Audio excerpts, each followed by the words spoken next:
Yan. So, good morning guys at welcome back sa ating YouTube channel. Ayan. So, ito naman po ay para sa mga existing, or pwede rin naman sa mga teachers na nasa private school. So, ang pag-uusapan po natin ay yung DepEd Order number 3 Series of 2016, which is ang title ay Hiring Guidelines for Senior High School Teaching Positions Effective School Year 2016 to 2017. So, effective na po yan noon. At until now, ay wala pa pong binibigay or nilalabas na bagong guidelines ang Department of Education at Civil Service Commission. Kung kayo po ay bago pa lang sa ating YouTube channel, so please click the subscribe button for more videos. At saka po, dun sa iba na gustong mag-join, so click nyo lang po yung join button para po sa mga videos na para po na sa inyo, kayo lang yung makakakita. So, ito pong DepEd order na to ay normally sa senior high school po, kung kayo po ay mag-a-apply, normally kasi bihira ang teacher 1. So, ang nagiging normal po ang teacher 2 ang nagiging entry level kung kayo po ay mag-a-apply sa senior high school. Kung kayo naman po ay teacher 2 na or teacher 1 na sa senior high school, ito pong DepEd Order 3 Series of 2016 ay applicable din para naman po sa promotion to teacher 3 positions. Yan. So kung kayo po ay taga DepEd Rizal, so ito po ang bago So hiring po ngayon sa DepEd Rizal, which is taga DepEd Rizal din po ako dito sa Montalban. So ayan. So sakto ako po ay applicant din ngayon, pero i-upload na natin itong magiging criteria, itong DepEd Order 3 kasi ito po yung gagamitin ngayon. So ito po yung Division Memorandum ng Division of Rizal number 3990 of 2024 announcing the acceptance of application for senior high school teacher 2 and teacher 3 positions. Kung kayo po ay nasa private, pwede po again kayo mag-apply sa teacher 2 or teacher 3. So, kailangan nyo lang po ma-meet yung minimum qualification standard na i-discuss po natin later. Okay? So, ang deadline po ng submission ay until September 23 lang po. So, ngayon po ay September 16 na. So, meron pa po tayong at least 2 weeks for our preparation. At bukas nga po ay magkakaroon po ang sub-office ng orientation for the applicant. So, ito na po yung ginagawa natin ngayon. Panoorin nyo na lang po kung na-miss nyo po yung orientation.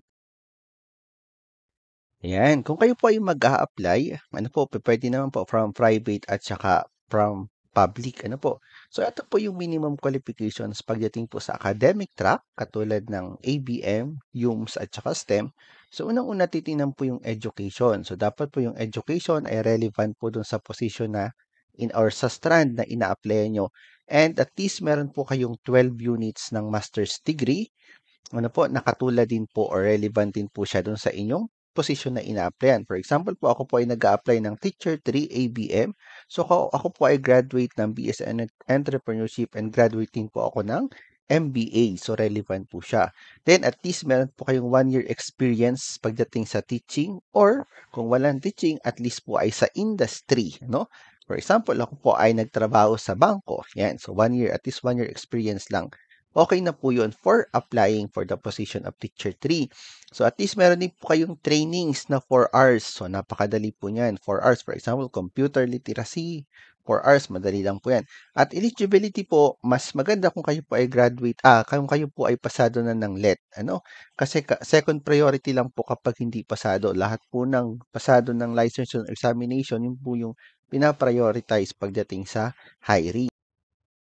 Yan, ito naman po pagdating sa teacher 2. So minimum qualification, ang education po at least relevant ang inyong bachelor's degree at meron po kayong at least 6 units ng master's degree. Pagdating naman po sa experience, kahit wala pa po kayong experience, hindi pa nakapagturo, hindi pa nakapagtrabaho sa private sector, okay lang po yan. Wala rin po kayong relevant training, so zero talaga ang trainings, okay lang po yan kasi non-required naman po siya. Pagdating sa eligibility, at least po kayo po ay let passer. Again po, para po kayo ay priority kung kayo po ay makapasok sa RQA. Ayan. So now, let's proceed with the minimum QS of TVL, Technical Vocational Livelihood Track. So dito po, for T3 position, SG13, ang education po dapat po kayo ay graduate, completion of technical vocational course in the area of specialization. Dapat meron po kayong experience na at least 1 year or pupuwede rin po sa mga hotel and restaurants na 1 year industry experience naman po ang tawag do'n. At training po, pagdating sa training, ito yung mahigpit pagdating sa TVL strand. At least meron po kayong NC2 or NC3 plus TMC1, ano, appropriate to the specialization na ina-applyan. Ano po? At tsaka ang eligibility po, ayan, so teacher din po.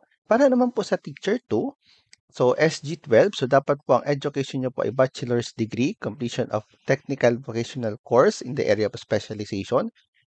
Kahit walang masteral, okay lang po. Pagdating po sa experience, at least meron po kayong 6 months na relevant teaching or industry work experience. Pagdating naman po sa trainings, at least dapat po kayo ay may NC2 at TMC1 pa rin, appropriate to the specialization. Ano po? So, kailangan po, wag pong kakalimutan ng NC at saka ang TMC po ay laging align at laging magkasama. Ang eligibility naman po, dapat po ay teacher or license po tayo. Ayan. So, eto naman bihira nag-a-apply ng sports track ano pagdating sa sports.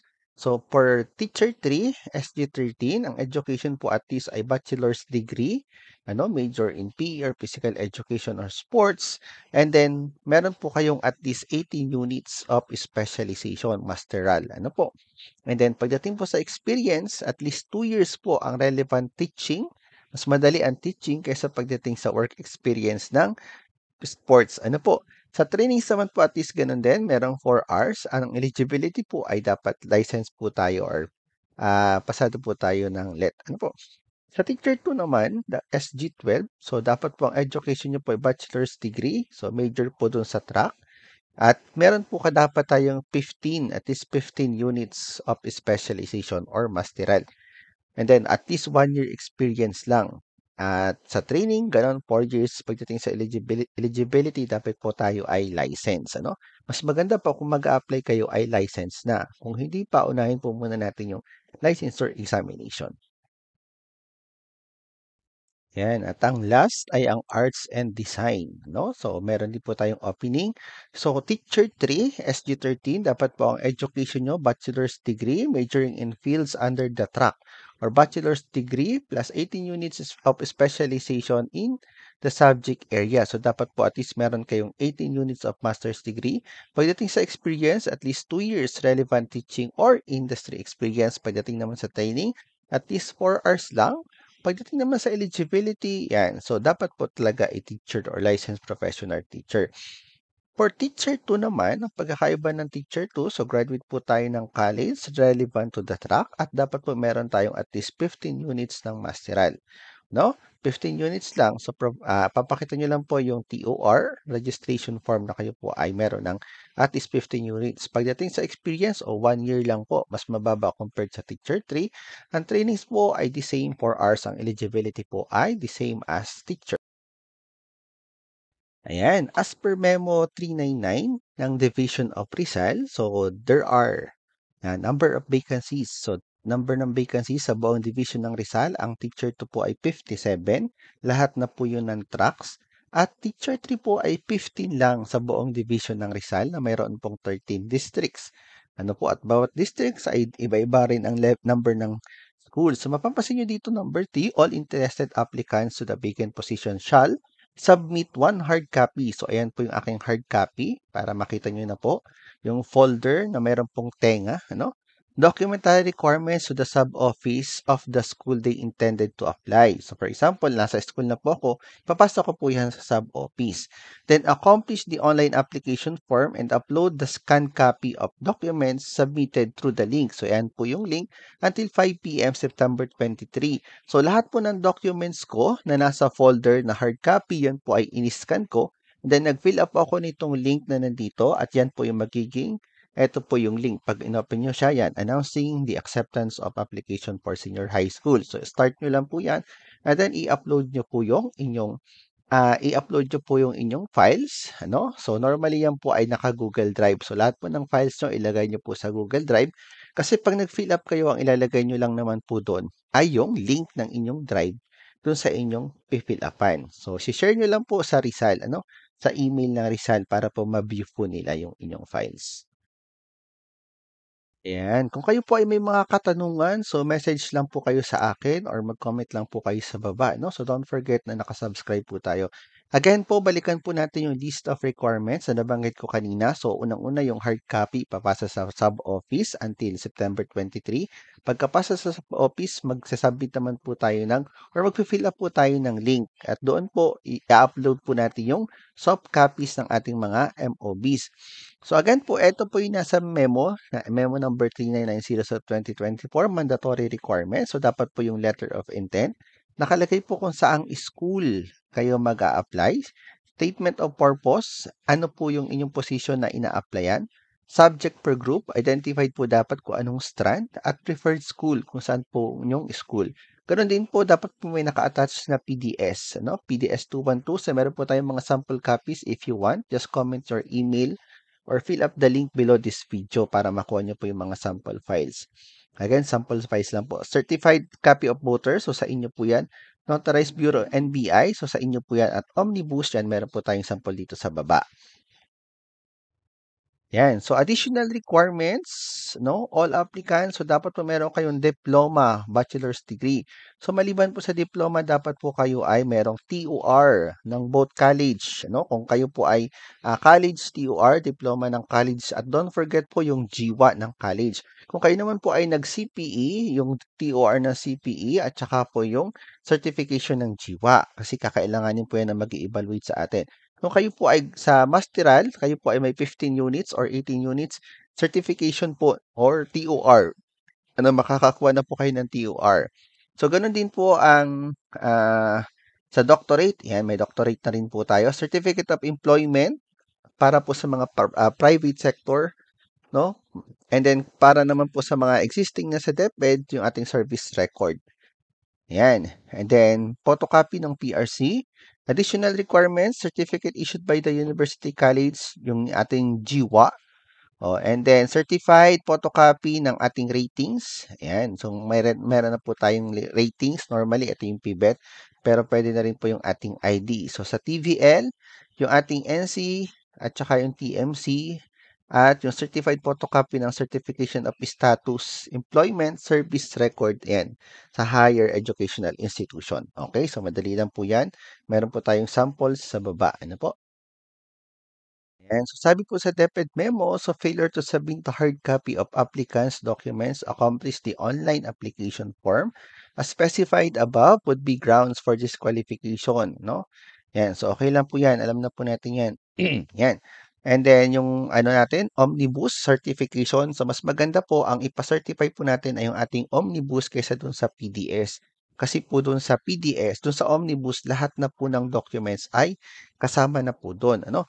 So documents will be evaluated using ito pong dinidiscuss natin, DepEd 3 series of 2016 kasi wala pa pong bagong guidelines at DO 51 series of 2017 para naman po ito sa mga TVL applicants. Ano? So, in advance with item number 2, yung po ating tinatawag na EPT.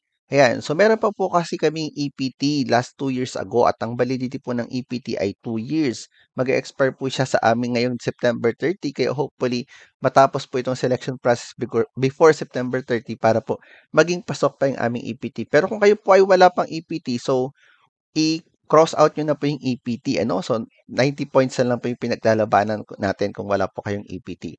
So, original copies must be presented during the evaluation of documents. Ngayon po, ang isasubmit nyo lang po lahat ay scan copies at pagdating po sa folder, ang isasubmit lang po lahat ay Xerox copy. Wala po magsasubmit ng original documents.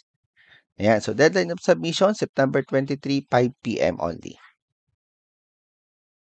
So, ito po yung schedule as per memo, ano, ng selection process ng Division of Rizal, September 13 to 23, submission of documents until 5 p.m. at pag-fill up ng form, no, sasubmit sa sub-office yung hard copy at saka i-upload sa online yung mga soft copy, no, scan copy. At September 17, which is bukas po, September 17, 2 p.m., magkakandak po sila ng orientation. So, ang sabi po ay Division Office daw po ang magkakandak instead na Sub-Office Selection Committee. So, and then 27 to 24, magkakandak po sila ng initial evaluation. September 30, sasubmit po ng sub-office yung result ng initial evaluation kung sino po ang qualified and disqualified. And then so on po, to be announced na po yung iba.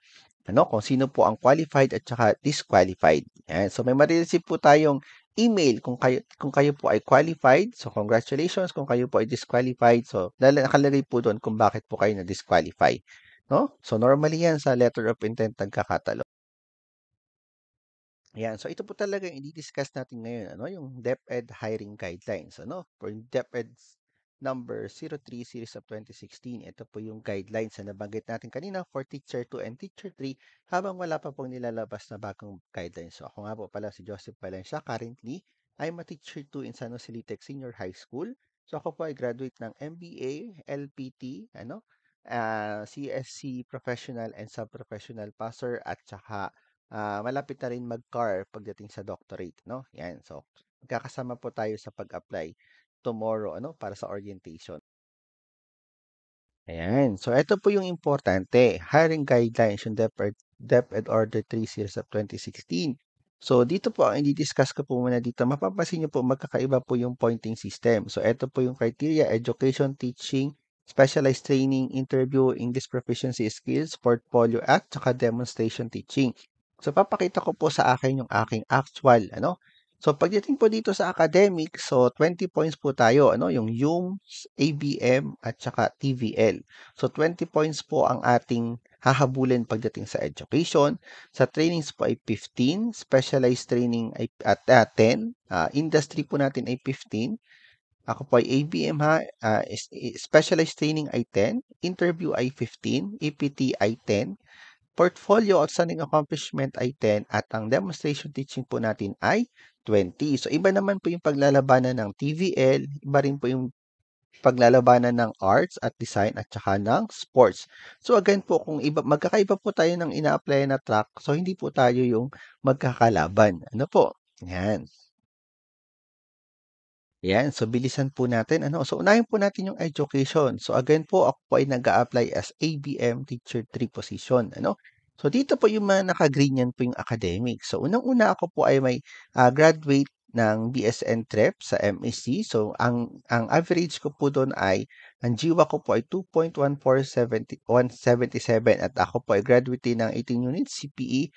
Ang GWA ko po ay 1. Hindi ko masyadong makita, 375. So, i-add po itong dalawa and then i-divide sa 2. So, therefore, ang aking pong GWA ay 1.75885. So, ngayon po, titinan niyo po siya dito sa equivalent points. At ang equivalent point ng 1.75 to 1.99 ay 12 points. So, dito niyo po makikita yon sa equivalent 12 points. And then ako po ay graduate ng Masteral. So, dito po ang graduate po ng Masteral yung naka-green plus 5 points MA. Yan. So, in short po, ang aking pong total score pagdating sa education ay 12 plus 5 equals 17. Ano po? At ang ating pong MOBs ay GWA, TUR, at saka po diploma. Yan. So, kung kayo po ay may list of subject pagdating sa masteral, so okay lang po yun. Present nyo din po yun. At list of enrolled subjects, so present nyo din po yun. So, it depends sa evaluators kung bibigyan po ng points yung mga nakaka-enroll pa na subject. So, dapat po talaga ay earned units. For example, kayo po ay 12 units, tapos kayo po ay naka-enroll ng 3 units, pero enrolled pa lang po yun. So, pakita nyo lang po sa evaluators kung papayag, kung hindi naman po. So, wala po tayong magagawa. Humalaga po yung makapasa po tayo sa initial evaluation muna. Yan. Ang next po natin ay experience. So, again po, ako po ay applying for teacher 3 position. ABM po ang aking strand. So, mapapansin nyo po dito, at least 1 year of professional experience in the fields under track strand subject applied for shall be given 50 point for every month of employment beginning on the 13th month of employment. So, ibig sabihin kung 1 year ka pa lang nagtatrabaho, ililes agad yung 12 months kasi bibigyan ka lang po ng 0.5 na points dun sa ika-13th year. So, malinaw po. So, for example, 24 minus 12, 2 years ka nagtrabaho, so ima-minus po agad yung 12. So, 12 na lang, 12 months. 0.5 times 0.50 equals 6 points. So, 6 points po ang magiging points nyo pagdating sa experience. So, sa case ko po, ako po ay 5 years na. Not sa both teaching at saka private. So, nilagay ko na lang po ay 5 years. So, kasi dun sa 5 years pa lang, ma-raise ko na po agad yung 15 points para po sa academic strand. So 15 points po yung maximum points. So reach ko na po 'yan. Yan, so tingnan niyo na lang po. At ang ating pong MOB, service record, kung kayo po ay nasa public, original latest appointment, kung kayo po ay nasa public, COE, kung nasa private, at saka contract kung nasa private. For example, wala po kayong COE, dalhin nyo rin po yung inyong contract. Ano po, nakatunayan ay kung hanggang saan mag-i-end yung inyong contract.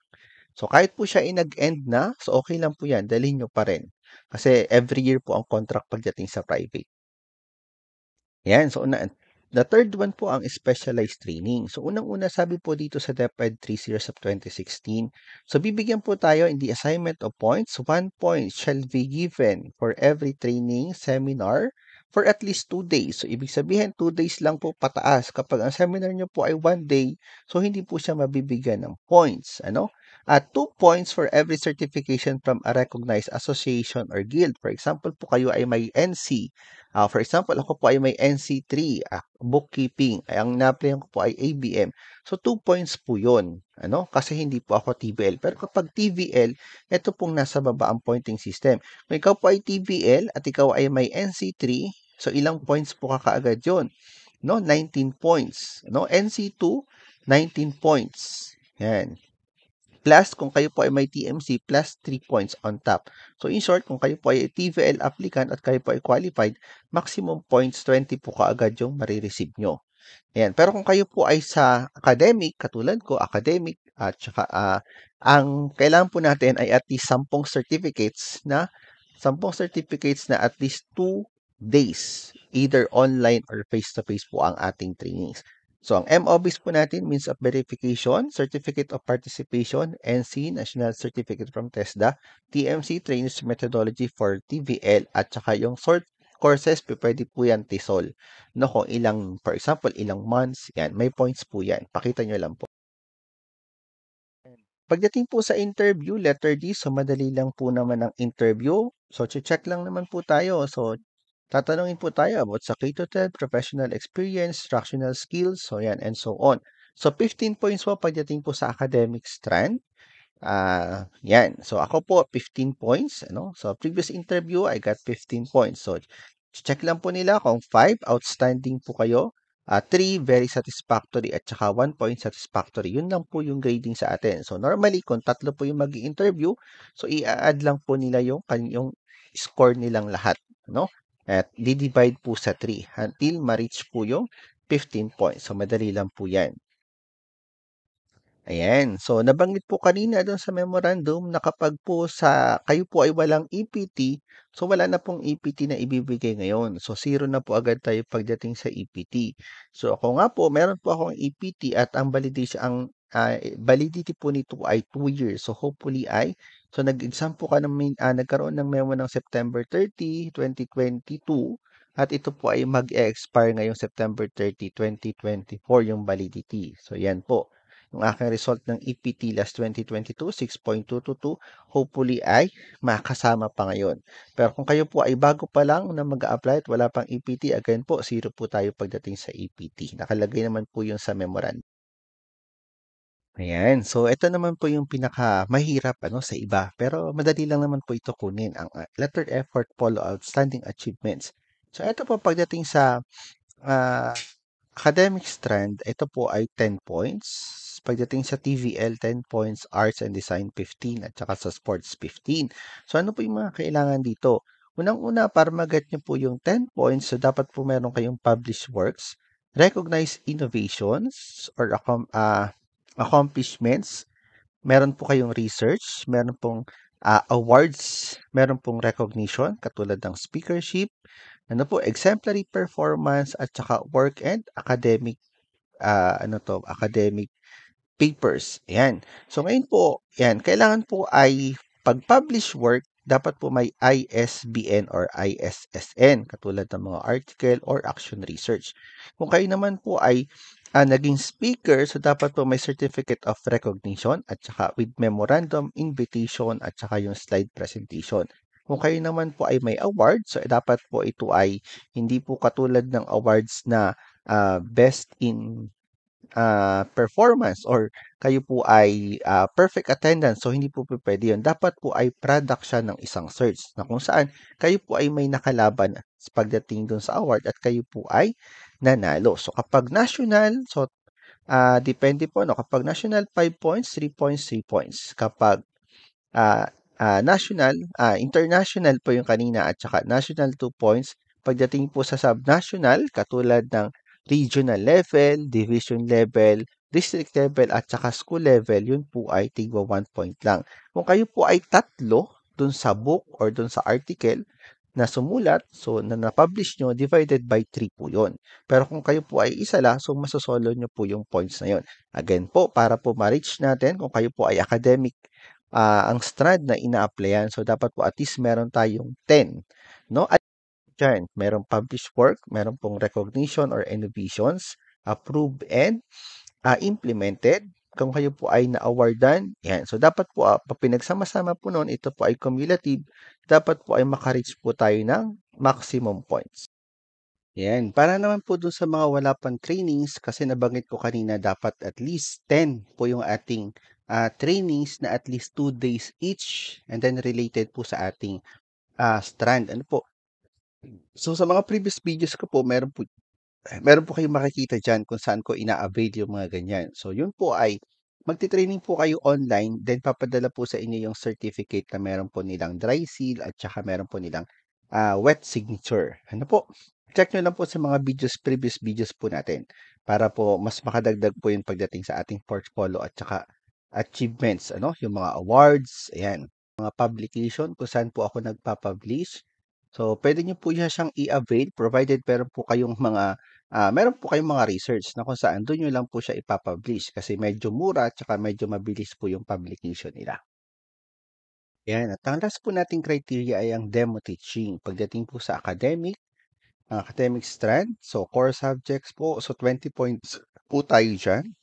Ang TBL naman ay 15, Arts and Design ay 15, at ang Sports ay 15 po ang maximum points. So again po, pag mag-prepare po tayo ang MOBs po natin, at least mag-provide po tayo ng 3 copies ng ating lesson plan, ating instructional materials, kung kayo po ay gagamit ng laptop, so dapat po meron po tayong PowerPoint presentation. Pwede rin naman pong combination ng laptop, PowerPoint, at saka other instructional materials.